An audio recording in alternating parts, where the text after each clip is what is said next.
सुबह की ताजी हवा में एक हल्की सी मिठास थी। गांव के बाहर बने सब्जी मंडी में रोज की तरह हलचल शुरू हो चुकी थी। आवाजें, मोल भाव, ठेले खींचते मजदूर, सब कुछ सामान्य लग रहा था। लेकिन उसी सामान्य भीड़ में आज कोई खास शख्स मौजूद थी, जिसका वहां होना बेहद असामान्य था।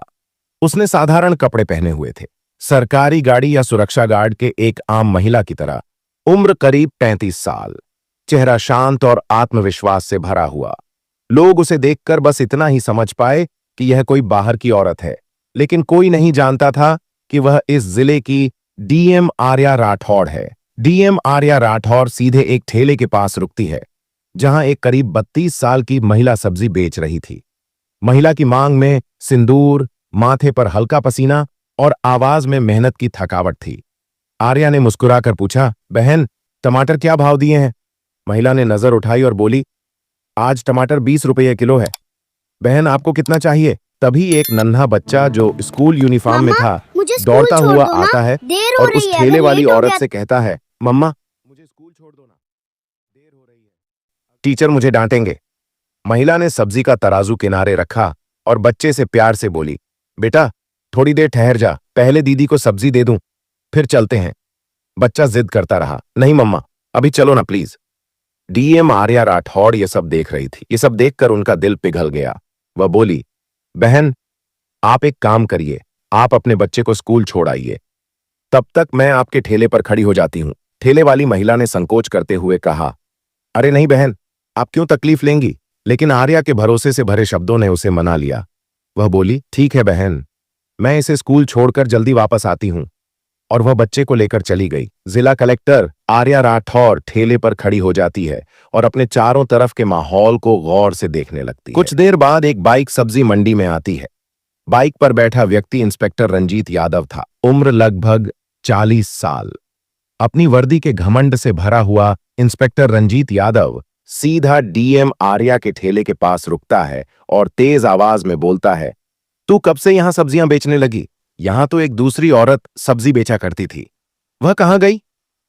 आर्या इंस्पेक्टर से बोलती है, वह अपने बच्चे को स्कूल छोड़ने गई है।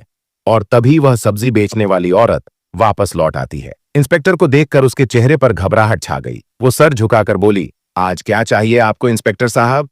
जो भी मन हो ले लीजिए। इंस्पेक्टर ने हुक्म देते हुए कहा, 1 किलो टमाटर दे, 2 किलो भिंडी और 1 किलो गोभी भी देना। औरत ने बिना कोई सवाल किए जल्दी जल्दी सब्जियां तौल दी। इंस्पेक्टर बिना एक भी पैसा दिए अपनी मोटरसाइकिल पर बैठा और वहां से चलता बना। यह सब देखकर आर्या राठौड़ हैरान रह गई। फिर उसने सब्जी वाली से पूछा, बहन, उस इंस्पेक्टर ने सब्जियों के पैसे क्यों नहीं दिए और आपने उससे कुछ कहा क्यों नहीं? औरत की आंखों में गहरी मजबूरी साफ झलक रही थी। उसने दर्द भरी आवाज में कहा, बहन, क्या कहूं, ये इंस्पेक्टर रोज ऐसे ही फ्री में सब्जियां ले जाता है। जब मना करती हूं तो मुझे डराता है, धमकाता है, कहता है मुझसे पैसे मांगेगी तू, तेरी इतनी हिम्मत, अभी तेरे ठेले को उठवा दूंगा और किसी नाले में फेंक दूंगा, फिर देखूंगा तुझे कैसे ठेला लगाएगी तू। बहन, मुझे सच में डर लगता है। अगर ठेला चला गया तो घर कैसे चलेगा? मेरे बच्चे क्या खाएंगे और स्कूल कैसे जाएंगे? इसलिए चुपचाप फ्री में उसे सब्जियां दे देती हूं। यह सुनकर आर्या राठौड़ के चेहरे का रंग बदल गया। वह भीतर तक हिल गई थी। उन्हें यकीन नहीं हो रहा था कि जो लोग कानून के रक्षक हैं, वही अब कानून के भक्षक बन चुके हैं। कानून की रक्षा करने वाले ही उसका मजाक उड़ा रहे हैं। आर्या ने गंभीर स्वर में कहा, बहन, अब ऐसा नहीं होगा। अब मैं आपके साथ हूं। आपको इंसाफ दिलाना मेरा फर्ज है। एक काम कीजिए, मेरा नंबर ले लीजिए। कल जब आप सब्जी का ठेला लगाएंगे, आप मुझे कॉल करना, मैं आ जाऊंगी। और कल आप नहीं बल्कि मैं ठेले पर रहूंगी। मैं खुद देखूंगी कि वह इंस्पेक्टर पैसे देता है या नहीं, और अगर नहीं देता तो मैं उसके खिलाफ कानूनी कार्यवाही करूंगी। उसे कानून की असली ताकत दिखाकर रहूंगी। सब्जी वाली औरत की आंखों में थोड़ी उम्मीद जागी। अगली सुबह जिला कलेक्टर आर्या राठौड़ ने गांव की एक साधारण औरत का रूप धारण किया और सब्जी वाली औरत के ठेले पर आकर खड़ी हो गई। ठेले पर ढेर सारी सब्जियां तरीके से सजाई गई थीं। आलू, टमाटर, मिर्च, भिंडी, गोभी, गाजर, सब कुछ आर्या ने चारों ओर देखा। माहौल सामान्य लग रहा था। कुछ ही देर बीती थी कि वहीं इंस्पेक्टर रंजीत यादव अपनी मोटरसाइकिल पर वहां आ जाता है। उसने बाइक सीधे ठेले के पास रोक दी और घूरते हुए बोला, क्या बात है, आज फिर तुम यहीं? वैसे तुम उस औरत की क्या लगती हो?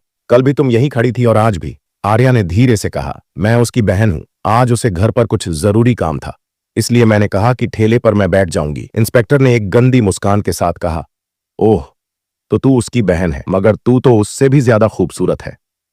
तू बहुत प्यारी लग रही है आज। फिर उसने बेहुदा लहजे में कहा, वैसे छोड़ो ये सब, मुझे 1 किलो गाजर चाहिए, साथ में थोड़ा धनिया और मिर्च भी देना। आर्या ने कुछ नहीं कहा, चुपचाप सब्जियां तौल कर उसके हाथ में दे दी। जैसे ही इंस्पेक्टर सब्जियां लेकर जाने को हुआ, आर्या ने तेज और सख्त आवाज में कहा, रुकिए इंस्पेक्टर साहब, आपने अभी तक सब्जियों के पैसे नहीं दिए। सब्जियों के पैसे दीजिए, ऐसे नहीं चलेगा। इंस्पेक्टर झुंझला गया, गुस्से से पलटा और बोला, कौन से पैसे? मैं तो रोज फ्री में लेता हूं, अपनी बहन से पूछ लेना, वो तो कुछ नहीं कहती। और तुम ज्यादा जुबान मत चलाओ मेरे सामने। वह फिर जाने को मुद्दा, लेकिन आर्या की आवाज अब और तेज हो चुकी थी। आप मेरी बहन से चाहे जैसे लेते हो, लेकिन मुझे नहीं। सब्जियों के पैसे देने होंगे, हमें भी पैसे खर्च करके ही सब्जियां लानी पड़ती हैं, और अगर हम एक दिन भी सब्जी ना बेचें तो हमारे घर का चूल्हा नहीं जलता। आप जैसे लोग फ्री में सब्जी लेकर हमारे पेट पर लात मारते हैं इंस्पेक्टर साहब। इतना सुनते ही इंस्पेक्टर रंजीत यादव के गुस्से का पारा चढ़ गया। उसकी आंखें गुस्से से लाल हो गईं।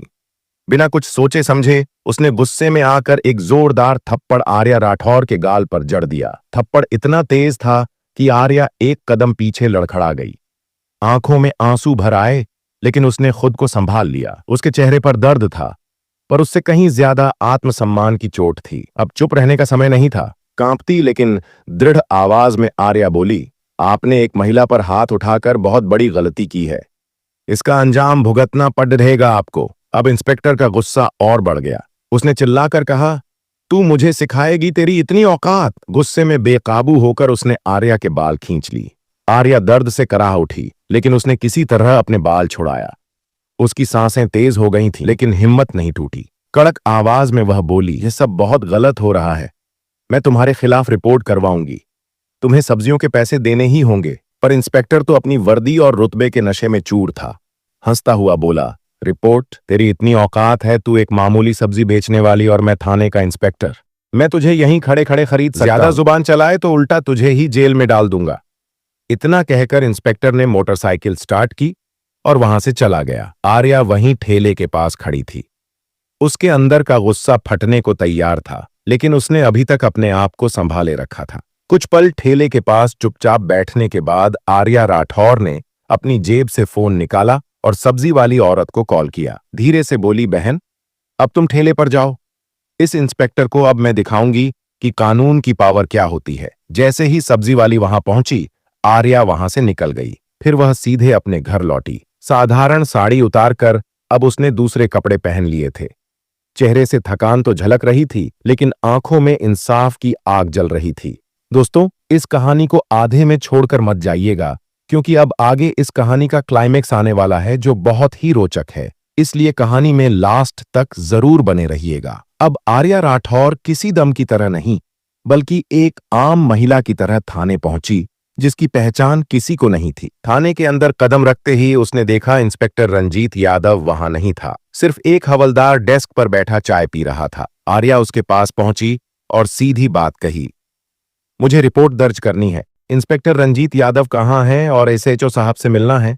हवलदार ने जवाब दिया, इंस्पेक्टर साहब कुछ काम से घर गए हैं और एसएचओ साहब फील्ड विजिट पर निकले हैं। आप चाहें तो कुछ देर बैठ जाइए, वह थोड़ी देर में आने वाले होंगे। आर्या चुपचाप एक कोने में पड़ी बेंच पर बैठ गई। वह अब भी अपनी असली पहचान छुपाई हुई थी। भीतर आग धधक रही थी, लेकिन चेहरा शांत था। कुछ ही देर में थाने के अंदर एसएचओ अरविंद पाठक आ जाता है। जैसे ही उसकी नजर सामने बेंच पर बैठी महिला पर पड़ी, उसने महिला को बुलाया। उसने सवालिया लहजे में कहा, तुम कौन हो और यहां क्यों आई हो? आर्या ने उसी शांत स्वर में जवाब दिया, साहब, मुझे रिपोर्ट दर्ज करवानी है। अरविंद पाठक ने कहा, अच्छा, मेरे केबिन में चलो। केबिन में पहुंचने के बाद अरविंद पाठक ने कहा, तो आपको रिपोर्ट लिखवानी है, लेकिन रिपोर्ट लिखवाने से पहले आपको खर्चा पानी देना होगा। यहां रिपोर्ट दर्ज कराने के 5,000 रुपये लगते हैं। लाए हो तो निकालो फटाफट, फिर लिखवाते हैं तुम्हारी शिकायत। आर्या का चेहरा सख्त हो गया। गंभीर स्वर में बोली, किस बात का पैसा? रिपोर्ट लिखवाने के लिए तो कोई पैसा नहीं लगता। ये तो आप सरासर रिश्वत मांग रहे हैं। एसएचओ अरविंद पाठक ने कहा, अरे तुम्हें किसने कहा कि सब कुछ मुफ्त होता है? यहां जो भी आता है खुद अपनी मर्जी से पैसे देकर जाता है, और अगर नहीं देगा तो उसकी रिपोर्ट भी नहीं लिखी जाएगी। अब आगे तुम्हारी मर्जी है, रिपोर्ट लिखवाने हैं तो पैसे तो देने ही पड़ेंगे। आर्या ने गहरी सांस ली, फिर बिना कुछ कहे जेब से 5,000 निकालकर एसएचओ के सामने रख दिए और बोली, लीजिए, अब रिपोर्ट लिखिए। पैसे लेते ही एसएचओ ने पूछा, बताओ किसके खिलाफ रिपोर्ट करनी है? आर्या का चेहरा अब सख्त था। उसने साफ लहजे में कहा, इंस्पेक्टर रंजीत यादव के खिलाफ। उन्होंने एक सब्जी बेचने वाली महिला से बदतमीजी की। उसके ठेले से रोज बिना पैसे दिए सब्जियां उठाकर ले जाते हैं, और जब वह औरत पैसे मांगती है तो उसे ठेला हटवाने की धमकी देते हैं, और जब मैंने इसका विरोध किया तो उसने मुझ पर हाथ उठाया। मैं इस पर सख्त कानूनी कार्यवाही चाहती हूं। एसएचओ अरविंद पाठक का चेहरा एकदम पीला पड़ गया। उसके होंठ सूख गए, आंखों में घबराहट सी हो गई। उसने अटकते हुए बोला, वाह, वह तो हमारे थाने के सीनियर इंस्पेक्टर हैं, और वैसे भी अगर कोई फ्री में सामान दे दे तो उसमें गलत क्या है?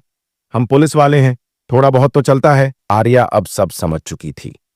ये सिस्टम भीतर से ही सड़ चुका है। ये वर्दी अब सुरक्षा की नहीं बल्कि गरीब मजबूर लोगों को परेशान करने का औजार बन चुकी थी। उसने कुछ नहीं कहा, बस चुपचाप थाने से बाहर निकल गई, लेकिन उसकी आंखों में अब एक अलग चमक थी, जैसे कोई तूफान आने वाले हैं। अगले दिन सुबह आर्या राठौर अपने असली रूप में आ चुकी थी। एक हल्के गुलाबी रंग की साड़ी पहने गवर्नमेंट व्हीकल से सीधे उसी थाने में जाने के लिए निकल पड़ी। उनके साथ उनका सरकारी काफिला और उनके सुरक्षाकर्मी भी थे।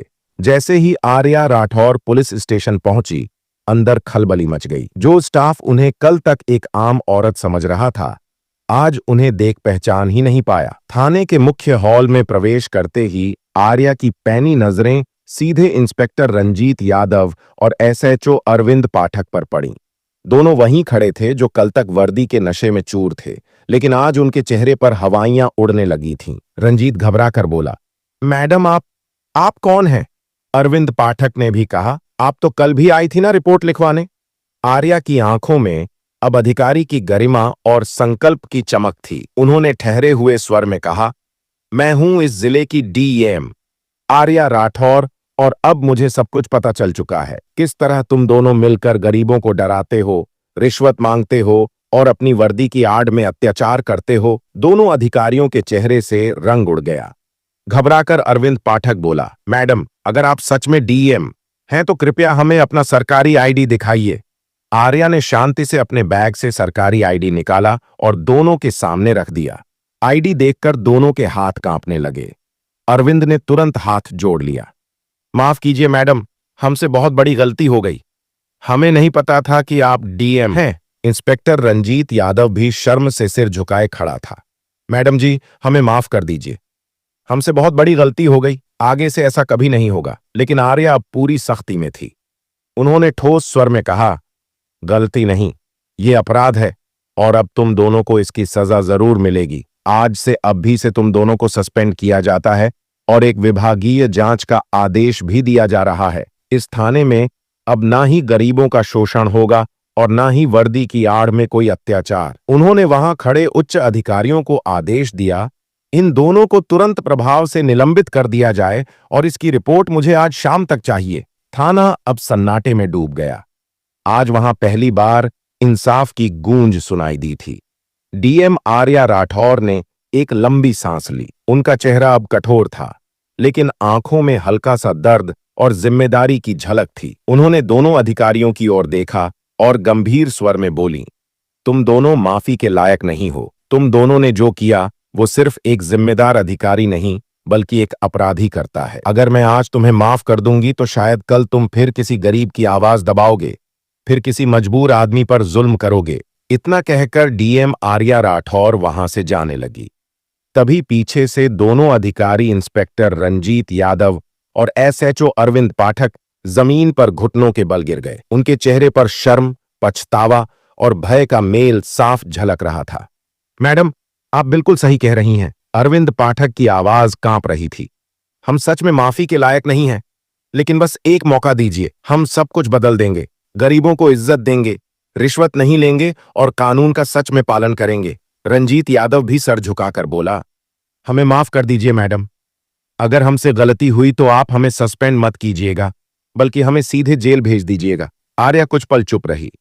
उनकी आंखें इन दो अफसरों के चेहरे पर टिकी थीं। कहीं ना कहीं डीएम आर्या को उनके चेहरे पर पछतावे की झलक दिखाई दी। उन्होंने गहरी सांस लेते हुए कहा, ठीक है, मैं तुम्हें एक आखिरी मौका देती हूं, लेकिन याद रखना, यह मेरी तरफ से पहली और आखिरी चेतावनी है। अगर एक बार भी किसी गरीब की आवाज मुंह तक पहुंची, अगर फिर किसी ने कहा कि थाने में अन्याय हुआ है, तो अगली बार माफी नहीं मिलेगी, सीधे जेल होगी। दोनों अफसर सर झुकाए खड़े रहे। उनके चेहरे पर आत्मग्लानि थी और शायद भीतर से कुछ बदल चुका था। जाते जाते आर्या ने पूरे थाने पर एक नजर डाली। वहां मौजूद हर पुलिसकर्मी उनकी बात सुन रहा था। फिर उन्होंने दृढ़ स्वर में कहा, पुलिस की वर्दी लोगों को डराने के लिए नहीं, बल्कि उनकी सुरक्षा के लिए होती है, उन्हें भरोसा देने के लिए होती है।